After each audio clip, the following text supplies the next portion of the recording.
Magandang gabi. Good evening. Kamusta kayo? How are you? Masaya ka na nandito ka? I'm happy you're here. No more. No more. You repeat, Pastor. Masaya ako na nandito ka. Masaya ko na nandito ka. I'm happy you're here.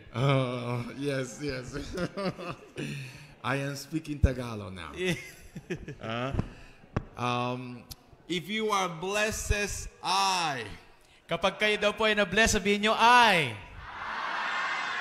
Alright. If you see me that I am sleeping here, Kapag nakita nyo daw siyang natutulog na, it's because they gave me some good food. dahil daw po sa masarap na pagkain kanina. Oh, delicious. Sobrang sarap. And now I feel like sleeping. Siya daw po inaantok. So don't let me sleep, okay?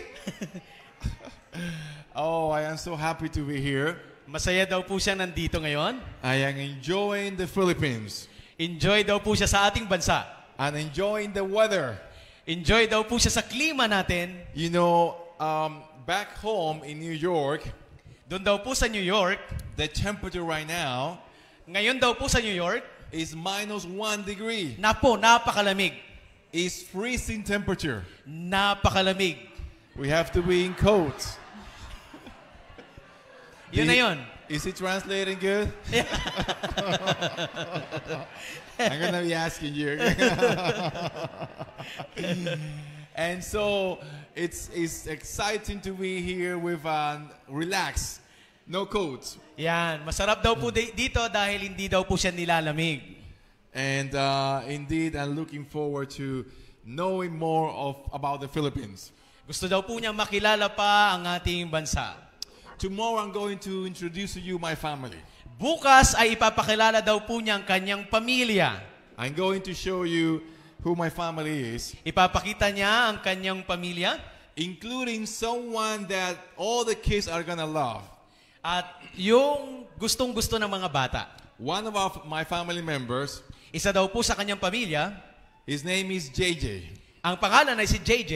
And tomorrow I'm gonna show you who JJ is. Ipapakita niya daw bukas kung sino si JJ. So all the kids will get to know JJ. Ang mga bata, makikilala niyo si JJ bukas. And I think my wife will be here tomorrow. Ang kanya daw pong misis ay darating bukas. She was at another church yesterday and today. Ngayon daw po at kagabi ay nandun siya sa isang church sa Quezon City. All right. So, anybody remembers what we spoke about yesterday? Naalala daw po ninyo ang topic kahapon, kagabi? Raise your hand. Oh, taas daw po ang kamay. Okay. Very good. We gotta pay attention. Well, today we're going to be speaking on a very important topic. Ngayon daw po, mahalaga ang pag-aaralan natin. Signs of the coming of Jesus Mga Christ. palatandaan ng pagdating ni Jesus. Let's pray together. Tayo manalangin. Father God, speak to our hearts today. Give us understanding of your word. In Jesus' name, amen. This airplane Ngayon daw po, left to go to France ito pong eroplanong ito ay maglilipad na. back in 95, the year of 1995. 1995 daw po ang taon. And it departed on that morning Ito po yung umalis ng umaga. with 150 passengers. 150 daw po ang pasahero nito. They were going to France. Ito po ay pupunta ng France. Everything was going fine on the flight. Okay naman daw po ang flight ng una. And at one moment, the captain came out to go to the bathroom.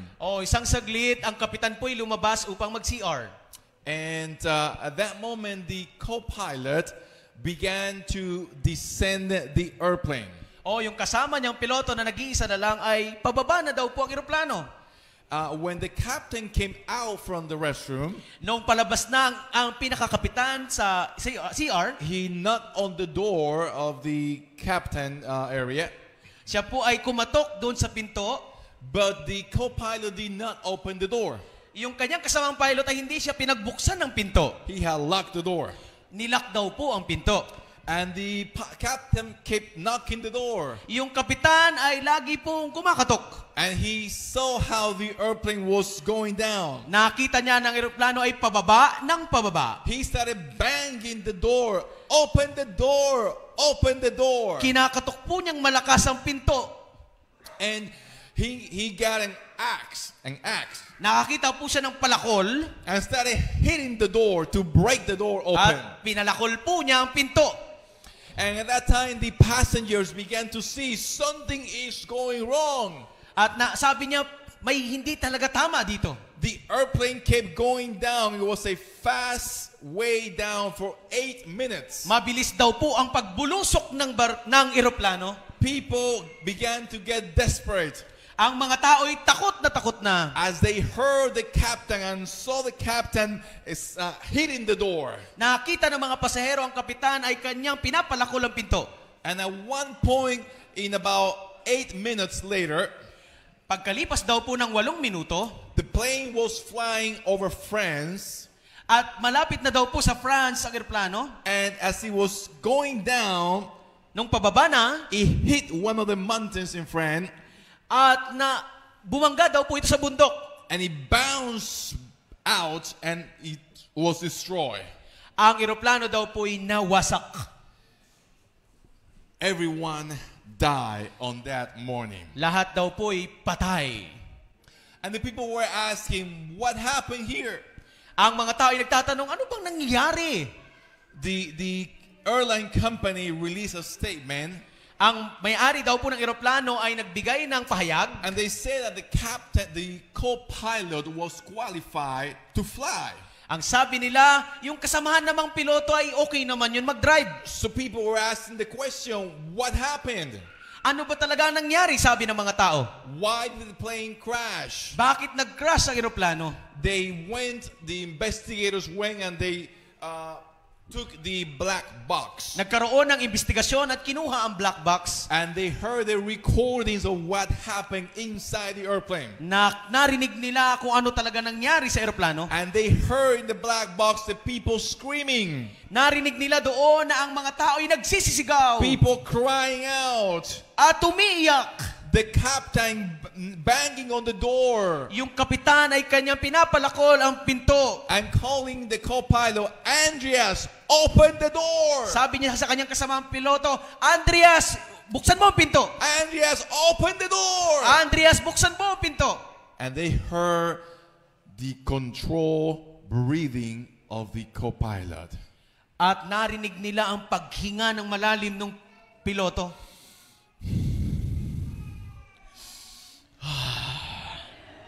That was Tagalog? Yeah. Wow. Yeah. Sounds good. And after that, pagkatapos noon, airplane crash. Nag-crash ang eroplano. The preliminary investigation said sa investigasyon that the co-pilot, yung co-pilot, yung kasamahang pilot, intentionally crashed the airplane. Kanya pong sinadya na isadsad ang eroplano. And people were destroyed because they lost their loved ones. Ang mga tao po'y umiyak na lungkot dahil nawalan sila ng mahal sa buhay. You see, on that morning, everyone boarded the airplane. Yung mga tao pong sumakay sa eroplano. And everyone was expected to arrive safely in France. Ang alam nila ay makakarating sila sa France ng buhay. Nobody planned to die on that day. Wala naman nagplano na sila ay mamamatay sa araw na yon. Everyone say, I'm going to France. Lahat naman may gustong pumunta sa France. And no one imagined they will die on that day. Wala namang nag-isip na sila ay mamamatay sa araw na yon. And people were asking, but what happened? Why did he crash the airplane? Pero ang mga tao ay nagtatanong, bakit ba nag-crash ang eroplano? As the investigators researched, ang investigasyon ay nagpahayag, they discover natuklasan nila that a few days before, the co-pilot had been in his doctor office. Yung co-pilot ay nagpa-check up sa kanyang doktor. And that he had a psychiatric condition. Yung po kalang kasamang piloto ay may problema sa pag-iisip. But he had not said anything to his boss. Pero siya po ay tumahimik lamang. And he crashed the airplane. At kanya pong sinadyang ibagsak ang eroplano. No one saw the sign that the co-pilot was sick. Wala pong nakakita ng palatandaan na ang kasamang piloto ay may tama ang pag-iisip. And he cost the life of 150 passengers. Dahil doon, 150 na mga pasahero ay namatay. My friends, in a world like today, Ngayon sa mundo natin, can we see, is there security? Can we have security of the future? meron ba talaga tayong katiyakan sa hinaharap? Can we know what's going to happen? Alam ba natin ang mangyayari? This was a question that the disciples asked Jesus. Ito ay tanong ng mga disipulo kay Jesus. Jesus told them that he was leaving this earth. Sabi po ni Jesus, siya ay aalis sa mundong ito. And he was really they were worried about Jesus leaving earth. Ang mga disipulo ay natatakot na si Jesus ay kanyang iiwan ang mundong ito. And Jesus told them these words in the book of John 14:1-3. Ito ang sinabi ni Jesus sa aklat ng Juan 14 verse 1, huwag maglumihanan ang inyong puso, magsisampalataya kayo sa Diyos, magsisampalataya din naman kayo sa akin. Verse 2. Verse 2, sa bahay ng aking ama ay maraming tahanan. Kung di gayon ay sinabi ko sana sa inyo, sapagkat ako'y paruroon upang ipaghanda ko kayo ng dakong kalalagyan. And verse 3 says, At kung ako'y pumaroon at kayo'y maipaghanda ng kalalagyan, ay muling paririto ako at kayo'y tatanggapin ko sa aking sarili upang kung saan ako naroon ay naroon din kayo. Amen. Amen. And so the disciples asked Jesus, tell us when these things would happen. Kaya tinanong ng mga alagad, sabihin mo sa amin kailan mangyayari ang mga bagay na ito. It was a question about the destruction of a physical temple in their days. Sa panahong ito ay yung ito po ang pagkasira o pagkagiba ng templo. But Jesus gave them signs of what would happen also before His second coming. Binigyan din sila ni Jesus ng palatandaan kung anong mangyayari bago ang kanyang ikalawang pagdating. As He sat on a place called the Mount of Olives, Nung siya'y nakaupo sa bundok ng mga olibo, they asked Him a question. tinanong nila si Jesus, Tell us, when will these things be? sabihin mo sa amin kailan mangyayari ang mga bagay na ito. What will be the sign of your coming? Ano ba ang mga palatandaan ng iyong pagdating? And Jesus gave them some information Binigyan sila ni Jesus ng mga impormasyon. about things that must happen before His return. Ito'y mangyayari bago siya dumating. As a matter of fact, there is one key sign of the coming of Jesus. Ito po ang isa sa matinding palatandaan ng kanyang pagdating. The Bible says, and this gospel shall be preached in all the world.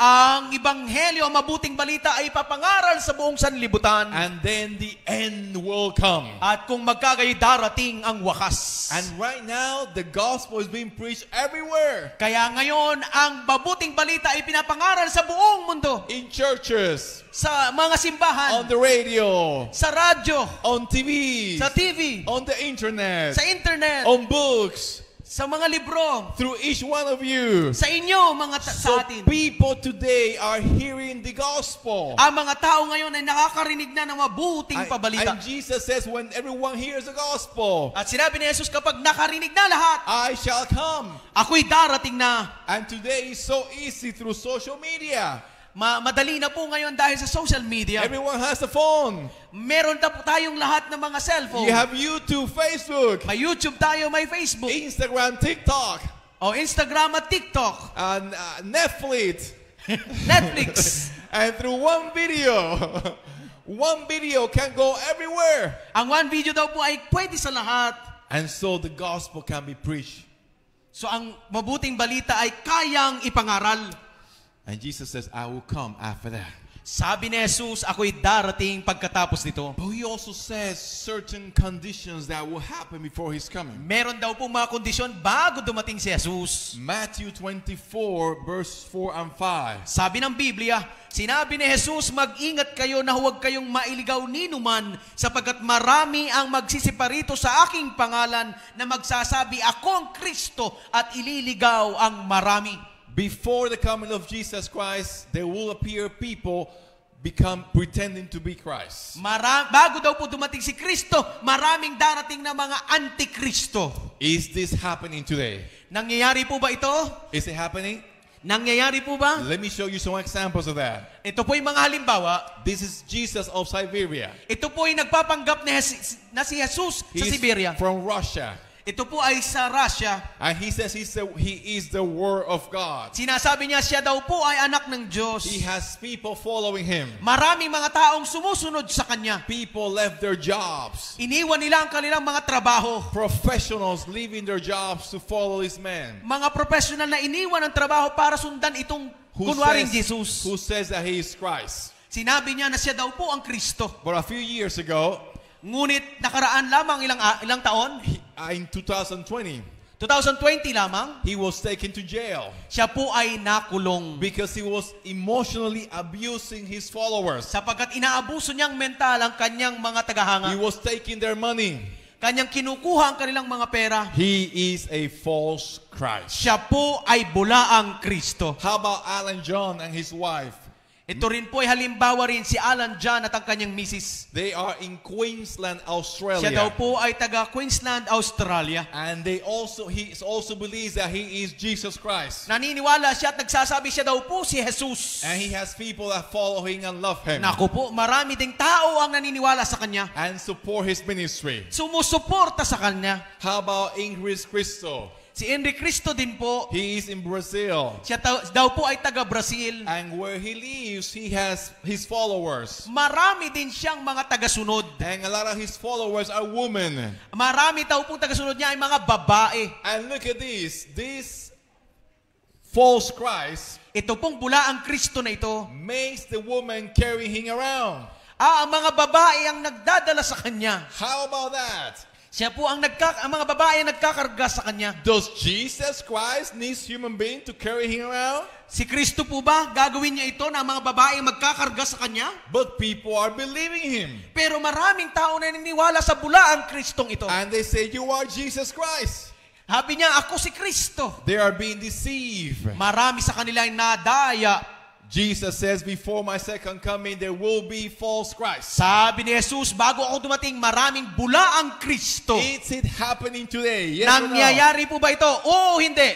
Right in front of our own eyes. Nangyayari ito at nakikita na natin. Oh, my friends, there will be many false prophets and false Christs. Sabi ng Biblia, maraming mga bulaang propeta at Kristo. And they will deceive many people. Sabi ng Biblia, madadaya nila ang maraming tao. It's happening everywhere. Nangyayari ito sa buong mundo. From Russia Mula sa Russia, to Australia, Australia, to Brazil, Brazil, to United States. sa Amerika.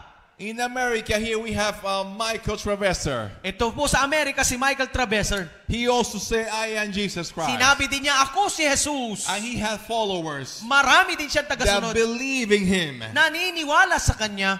But Jesus Christ Ito ba talaga si Jesus? was taken to jail. Ito pong Jesus na ito ay nakulong din. You know why? Bakit? Because he was sleeping with children. Oh, siya po ay nangre-rape ng mga bata. He was telling children that they had to sleep with God. Oh, sinasabihan niya mga bata, dapat sumiping kayo sa Diyos. Naked. Oh, walang suot. Molesting children. Oh, kanya pong minumolest siya ang mga bata. And this is called Jesus Christ? Ito ba ang totoong Jesus? How is it that people are following this false Christ Bakit may mga taong sumusunod sa bulaang Kristo na ito? that was placed in jail Siya rin po ay nakulong because he was abusing our children? sapagkat inaabuso niya ang mga bata. How about this man called Jesucristo Hombre? Oh, ito rin pong taong ito, si Jesucristo Hombre. He had a big ministry in Miami. Siya po ay nasa taga Miami. thousands of followers. Libo-libo ang kanyang tagasunod. He also had churches in other countries Marami din siyang mga simbahan sa iba-ibang bansa. that supported his church. Sinusuportahan ang kanyang simbahan. And he said, I am Christ. Sinabi niya, ako ang Kristo. But Ngunit, he had bodyguards. come again, Pastor? He had bodyguards. Marami po siyang mga bodyguards. Does Jesus Christ needs people to protect him? Si Kristo ba nangangailangan ng mga bodyguards? He walked in Miami with two men that were protecting him. Siya po ay lumalakad sa Miami pero meron po siyang mga bodyguards. But God doesn't need bodyguard. Ang Diyos hindi niya kailangan ng bodyguards. False Christ. Bula ang Kristo ito. The Bible says that false Christ and false prophets will rise. Sabi ng Biblia, mga bulaang propeta at bulaang Kristo ay lilitaw. And deceive many. Maraming madadaya. My friends, there are wars today. Ngayon po, maraming mga gyera. Jesus said that before his coming there will be wars. Sabi ni Jesus, bago siya darating, may mga gyera. Do we see conflicts and wars today? Nakikita po ba natin ang mga gyera ngayon? All the way from Ukraine and Russia, Sa Ukraine at Russia, in the Middle East, sa Middle East din po, Africa, sa Africa, Israel, sa Israel, and it's happening more frequently. at nangyayari ito mas madalas na. It is a sign of the coming of Jesus Ito po ay Christ. palatandaan ng pagdating ni The Jesus. Bible says, Pagsabi ng Biblia sa Thessalonica 5:3, sabi nila kapayapaan at kaligtasan, ngunit ang distraction, mga minamahal, ang pagkasira ay darating. yes, there is no peace today, my friends. Totoo po, walang kapayapaan sa panahong ito. We are living in difficult times. Tayo po ay nabubuhay sa mahirap na panahon. Matthew 24, Jesus also mentions that there will be famine and pestilence Sabi rin ni Jesus, maraming mga kalamidad na darating. and earthquakes in various places. Maraming mga lindol ang darating. Are we seeing earthquakes today? May mga lindol po ba ngayon? Are we seeing hunger today? May mga tagutom? Are we seeing pestilence today? May mga pagkakasakit at It's karamdaman? all happening in front of our eyes. Nangyari ito at nakikita na natin. You know, Bangladesh is a country half the size of the Philippines. Alam niyo po, ang Bangladesh, kalahati lamang ang sukat niya sa Pilipinas. In the Philippines, it's about 117 million people, I was reading. Tayo po ay nasa 117 million populasyon. And Bangladesh is half the size, smaller. Maliit lamang ang Bangladesh. And there is 173 million people in Tingnan niyo Bangladesh. po, kalahati lamang ang Bangladesh sa atin, pero ang kanilang populasyon ay 173 million. Overpopulated place. Sobra ang populasyon. And there are so many countries with overpopulated places. Marami din pong mga bansa ang sobra ang kanilang populasyon. And people going hungry. Maraming mga tao nagugutom. India, over 1.4 billion people. Sa India po, 1.4 billion na tao. But many people going hungry. Maraming tao nagugutom. Africa, 1.3 billion people. Sa Africa po, 1.3 billion na mga tao. And millions going hungry and dying because of hunger. Millions po ang namamatay sa gutom. This is not what Jesus wants for us. Ito po ang gusto ni Jesus ngayon sa atin. Jesus wants to give you something better. Gusto po ni Jesus na bigyan tayo ng mas magandang mundo. Pestilence are destroying our foods. Yung mga salot, And they have to spray food so they destroy the insects. mga peste na nananalasa sa mga halaman. And some of those insects become immune to those chemics. Ang mga insekto po, kahit isprehan mo ngayon, hindi na tinatalaban. But that's what we're eating. Pero kinakain po natin yung mga halamang ito. Food with a lot of pesticides. Pero ang mga halamang kinakain natin, may mga pesticide na po. And that's affecting our health. Ito po'y nakakapekto sa ating kalusugan. That's giving us cancer. Binibigyan tayo nito ng cancer. It's destroying our bodies. At nasisira ang ating kalusugan. There are over 100 types of cancer today 100 daw po na uri ng cancer sa buong mundo ngayon. that is afflicting so many people everywhere. Na nagiging pahirap sa mga tao sa buong mundo. We're having some amazing health nuggets every day. Thank you.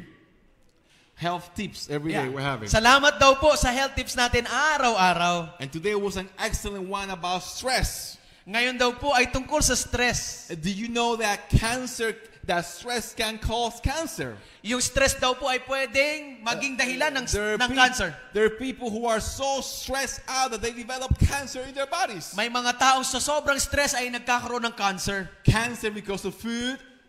Cancer dahil po sa pagkain. Cancer because smoking. Cancer dahil sa paninegrilyo. Cancer because drinking alcohol. Cancer dahil sa pag-inom ng alak. Cancer because of stress. Cancer dahil sa stress. Cancer is killing so many people. Ang stress daw po at cancer ay pumapatay ng maraming tao. Oh, the Bible says, Jesus said, sabi ni Jesus, that His coming will be like in the days of Noah. ang kanyang pagdating ay kagaya ng panahon ni Noe. And how was in the days of Noah? Ano bang nangyari nung panahon ni Noe? There was corruption. Meron pong korupsyon. There was immorality. Merong immoralidad. There was violence. Meron pong mga And how things were in the days of Noah, kagaya ng panahon ni Noe, they are today. na kagaya ng panahon ni Noe na may mga krimen, ganun din po ngayon. And just like in the days of Noah, Jesus had to destroy the world. Kagaya ng panahon ni Noe na kailangang wasakin ang mundo ni Jesus, He's going to destroy today. ganun din ang gagawin ng Diyos sa panahon natin ngayon. Because too much wickedness. Sapagkat laganap na po ang kasamaan. Genesis chapter 6 and verse 5 tells us the following, what happened, what he saw. At nakita ng Panginoon ang mabigat ang kasamaan ng tao sa lupa at ang buong haka ng kanyang pag-iisip ng kanyang puso ay pawang masama na lamang parati.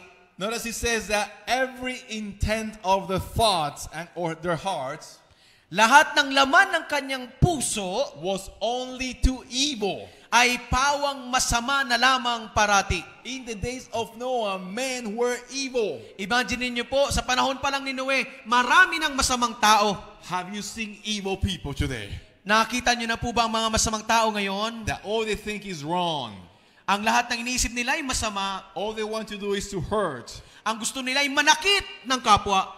And Paul declares that for this reason, Sa pagsabi ni Pablo, dahilan dito, God gave them to passions. ibibigay sila ng Panginoon sa pagkawasak. Paul explained that in the last days, Sabi ni Pablo, sa huling araw, men will do things against nature. at gagawin nila ang mga bagay na masama. Women do things against nature. Ang mga babae gagawa ng masama. What this means is that men will be with men, women with women. Ang ibig sabihin nito ay relasyon ng lalaki sa lalaki at babae sa babae. When God created men and women, Nung nilikha ng Diyos ang babae at lalaki, when God created a family, nung nilikha ng Diyos ang pamilya, it was to be between a man and a woman. dapat po ay babae at lalaki lamang ang mag-asawa. But the Bible says that in the end of times, Sabi ng Biblia, sa huling araw, before Jesus returned, bago dumating si Jesus, men will want to be with men ang mga lalaki gusto ay kasama ay lalaki, and women with women. ang mga babae gusto nila ay kasama ay Are babae. we seeing that today? Nakikita po ba natin ito ngayon? Is that happening today? Nangyayari po ba ito? I don't know if it happens in the Philippines, Nangyayari po ba ito sa Pilipinas? but it happens back home. Doon daw po sa kanila sa New York. Do you see that here too? Nakikita po ba ninyo ito ngayon dito? It goes against what the Bible teaches. Tama po ang Biblia. And guess what? Ito po, In the United States, sa Amerika daw po, some years ago, lumipas ang ilang taon, the Supreme Court ang Supreme Court daw po ng Amerika, legalized marriage nang ginawang legal ang kasal, among same-sex people. ang kasal ng babae sa babae at lalaki sa lalaki. So now, a man can legally marry a man. Legal na daw po na ang lalaki mag-asawa ng kapwa lalaki. Or a woman legally marry a woman. Ang babae ay legal ding mag-asawa ng kapwa babae. That is not how it was before. Hindi ganyan ang pagkalikha ng Diyos. But this fulfills what the Bible says. Ito po'y tanda ng sinabi ng Biblia. That before Jesus returns, this must happen. Ito po'y mangyayari bago dumating si Jesus. And today you see them getting married. Tingnan niyo po, sila'y kinakasal na babae at babae, lalaki, lalaki. But the Bible says marriage is between a man and a woman. Pero sabi ng Biblia, ang kasal ay sa pagitan lamang ng lalaki at ng babae. So young people who are here, Mga kabataan, if you're a boy, kapag ikaw ay lalaki, you marry a woman, ikaw ay magpapakasal sa babae. a good-looking woman Magandang babae. that you love. Ang mahal mong babae. If you're a woman, Kapag ikaw ay babae, you marry a man, ang pakakasalan mo ay lalaki. a good man, Mabuting a lalaki. Christian man At lalaking that may loves- takot sa Diyos. that loves the Lord. At mahal ang Panginoon. Like in the days of Noah, Kagaya ng panahon ni Noe. so will be the coming of Jesus. Ganon din ang pagdating ni Kristo. This person, Itong taong ito, beautiful? maganda po ba? Beautiful. Yes. Carmen Carrero. Si Carmen Carrer. Carmen Carrero was Christopher a few years before. Oh, si Carmen ngayon, Christopher pala siya noon. Christopher became Carmen. Si Christopher ngayon po ay Carmen na.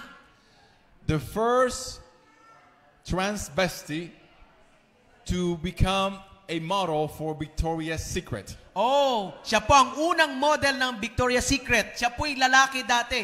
Ngayon, babae na. But she was really he. Oh, siya po ay lalaki dati. Christopher nga siya eh. Ngayon, Carmen na. He became she. Oh, yung lalaki naging babae.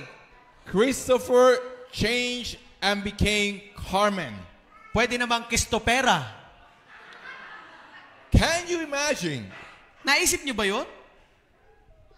that boys, men, gentlemen, Oh, mga kalalakihan, makinig kayo.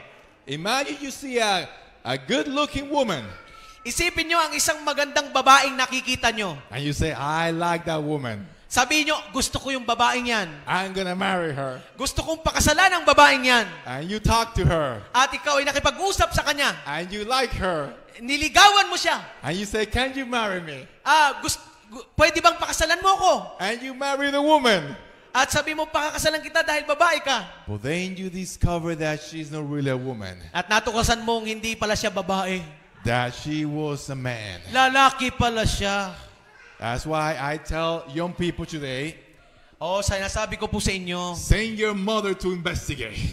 Oh, kausapin niyo po ang magulang at mag-imbestiga kayo kung babae talaga yan. Make sure what you see is what it is. Mag-ingat kayo kung nakikita niyong maganda ay maganda talaga. Because today you can be deceived. Baka madaya tayo ngayon. My friends, we're living in difficult times. Tayo po'y nabubuhay sa mahirap na kapanahunan. And this fulfills Bible prophecy. Tama ang Biblia. This young girl right here Ito pong mga batang babaeng ito, was really a young boy. dati po sila ay lalaki. And when he was growing up, Siya po ay habang siya'y lumalaki, he told his parents, I feel like a girl. itong batang lalaki, sabi niya, nararamdaman ko ko'y babae. And the parents began to dress him as a girl. Ay, problema ang magulang, binibihisan niya ng damit pang babae. And then became a transgender. Kaya siya po ay nagpalit ng ari. But would you believe that in 2014, Naniniwala po ba kayo ng 2014? she became the most influential teenager Oh, 2014, siya po ay napakasikat na teenager in the US. sa Amerika. Pero dati siyang lalaki. Influencing teenagers for what? Influential po siya sa mga kabataan. We are living in difficult days. Kay mga kapatid, nabubuhay tayo sa huling panahon. Like in the days of Noah. Kagaya ng panahon ni Noe. Genesis 6, verse 5 says Ang sabi ng Genesis verse 5, that the Lord saw the wickedness of man nakita ng Diyos ang kasamaan ng tao. and that their intent was continually for evil. Ngang haka ng kanyang puso ay masama na lamang parati.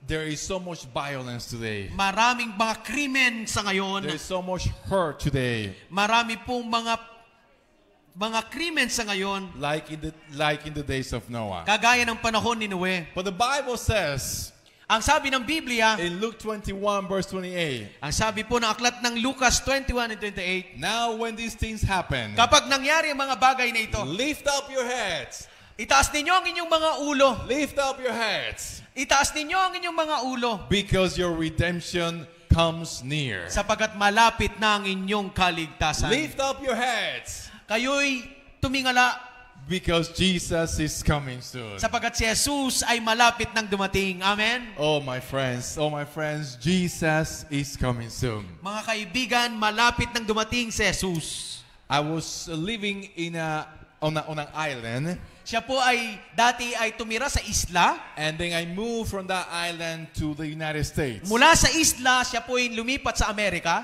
And I was living with my in-laws, my in-laws. Siya po ay nanirahan sa kanyang mga biyanan sa Amerika. For a few days until we found our own house.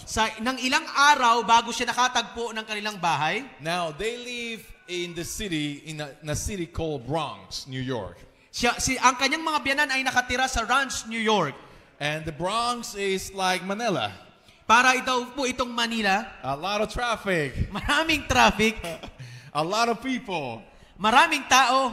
And also there is a lot of violence. Marami daw pong krimen sa lugar na ito. So the first night we were sleeping there, me and my wife and the children. Nung sila daw po'y nakatira doon, unang gabi nila doon, We went to bed. at nung sila'y matutulog na, We were tired and it was time to sleep. sila'y pagod at gusto nang matulog. And it was about 11 o'clock. 11 p.m. na ng gabi, And just when we were about to fall asleep and dream, nung matutulog na sana, we hear something.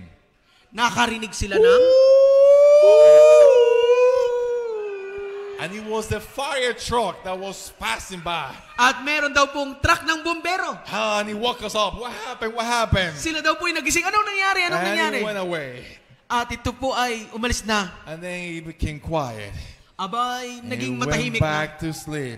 Sila daw po'y matutulog na ulit. And then, woo, woo, woo, woo, woo, woo, woo. Woo, woo, woo, woo, woo.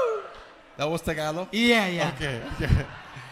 It was the ambulance. An ambulance was passing by. Kanina, bumbero ng truck, ngayon, ambulansya naman. And then the police went by. At yung pulis naman ay, And all night long, it was the police or the ambulance going by. pulis na sasakyan at ambulansya naman. And we could not sleep on that night. At hindi na sila makatulog nung gabing yon. And the next day, we asked my father-in-law, At kanyang tinanong ang kanyang biyanang lalaki, how can you sleep here? paano kayo nakakatulog sa lugar na ito? He said, what happened? Bakit ano bang nangyari? I Sabi said, ng didn't biyanan. you hear the fire truck and the ambulance and the police cars? Hindi ba ninyo narinig kagabi ang truck ng bombero, ang ambulansya at ang sasakyan ng pulis? He said, no, Sabi niya, hindi. we don't hear it. Hindi nila daw narinig. And the reason is because they've been living there for so long Kaya pala, manhid na sila. that they get accustomed to it. Kaya pala, nasanay na sila sa ingay. And their brain blocks the noise off. Kaya ang isip nila, para sa kanilang utak ay tahimik na. They are no longer sensitive to the noise. Hindi na po, sanay na po sila sa ingay. But me, coming new to this area, Kami na bago dun sa lugar, any little noise wakes me up. kunting ingay lang, gising na agad sila. My friends, Mga kaibigan, we have been seeing all these signs that I showed you on the screen. nakita na po natin ang mga palatandaan. Jesus told us what will happen before His second coming. Sinabi ni Jesus, bago siya dumating mangyayari ito. Could it be that we are missing the signs? Kaya, mga minamahal, hindi po ba natin nakikita kaya Christ ang mga says, palatandaan? before I come, this is what will happen. Sabi ni Jesus, bago ako dumating, ito ang mga mangyayari. And like Noah preached for 120 years. Si Noe, nangaral siya 120 na taon. It's gonna rain, it's gonna rain. Sabi niya, uulan, uulan. But people did not believing. Ang mga tao ay hindi naniniwala. They call him the crazy Noah. Sabi nila, baliw yan si Noah. Could it be that we are seeing the signs of the coming of Jesus? Maaring ngayon, nakikita na natin ang mga palatandaan. But we no longer believe it. At hindi na tayo naniniwala. We has lost the sensitivity. Nawalan na tayo, manhid na daw tayo. We see people killing each other. Nakikita na natin kasi may mga patayan. 50 people die. Oh, only 50 people? O kapag may mga namatay, sabihin natin, bakit 50 lang yung namatay?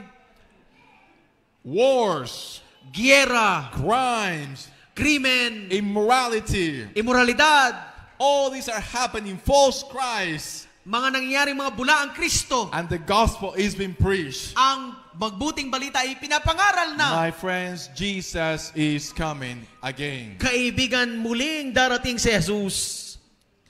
Are you ready? Handa ka na ba? Are you Sagot ready po, sagot. for the Handa na coming po ba kayo? of Jesus? Are you ready for the coming of Jesus? Handa na po ba kayo sa pagdating ni Jesus? The Bible is clear. Ang Biblia ay hayag. So many evidences that Jesus is coming soon. Maraming mga ebidensya na si Jesus ay malapit nang dumating. But we can fall in the trap Hindi po dapat tayo malinlang not to hear the sirens, na hindi natin marinig ang mga tunog, not to see the signs, na hindi natin makita ang mga palatandaan, because they happen so frequently sapagkat ito'y mangyayari, mabilisan lamang. that we think is normal. Akala natin normal lamang. But Jesus left those signs there for you and me, Binigyan ni Jesus ang mga palatandaan para sa iyo at para sa akin, so that we can know how soon we are to His second coming. upang malaman natin gaano ba tayo kalapit sa pagdating ni Jesus. Jesus is coming again, Ang Panginoon ay muling babalik. and He wants you and I to be ready. Gusto niyang maging handa ka. Oh, this evening I want to invite you. Ngayong gabing ito ay nanyayahan niya kayo.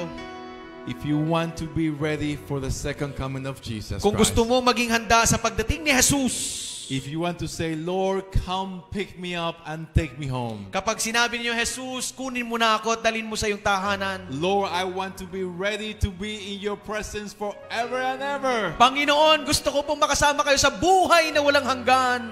Would you stand on your feet? Pwede po ba kayong tumayo? Stand on your feet with me. And by standing up, you're saying, Lord, I want to be ready. Kapag tumayo kayo, sinasabi nyo, ako po'y maghahanda sa pagdating ninyo. I want to live in your presence forever and ever. Gusto ko kayo makasama sa buhay na walang hanggan. Let's pray together. Tayo'y manalangin. Father God, we thank you for your word. We thank you, Lord, for the signs that you've left for us. We thank you, Father, because we can see that you are coming soon to take us home. Everyone that's here tonight wants to be in heaven with you. Everyone that's here tonight wants to be in your presence forever and ever. Prepare our hearts. May we not be sleeping. May we be awake to see the signs and be ready to welcome you. Thank you for blessing us. In Jesus' name we pray. Amen. Amen. Amen. Mari na po kayong maupo. God bless you. We'll see you tonight or tomorrow night. Bring another friend with you that hasn't come yet. Pwede po kayo pumunta ulit bukas at mag-imbita pa ng inyong mga kaibigan. Salamat po.